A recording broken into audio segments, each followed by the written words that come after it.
Hello বন্ধুরা, it's রূপকথা ব্লগে তোমাদের অনেক অনেক স্বাগত। স্নান সেরে নিয়েছি, তারপর বসে গেছি মুড়ি খাওয়ার জন্য। তো পেঁয়াজ লঙ্কা সব কিছুই নিয়ে নিয়েছি।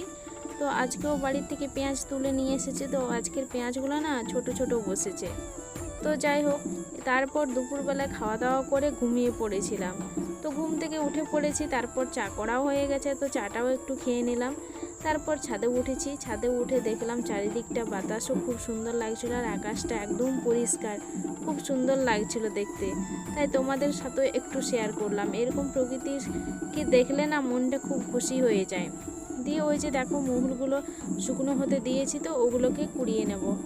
তো আগের বছর না, এবছরই মহুল হয়নি, না হলে অনেক যে কটা বছর গেছে প্রচুর মহুল হতো, প্রচুর কুড়িয়ে আলা পড়ে যেতাম। তো বন্ধুরা, তোমাদের সাথে নেক্সট ব্লগে আবারও দেখা হচ্ছে। ভিডিওটা ভালো লাগলে লাইক এবং সাবস্ক্রাইব করে দিও।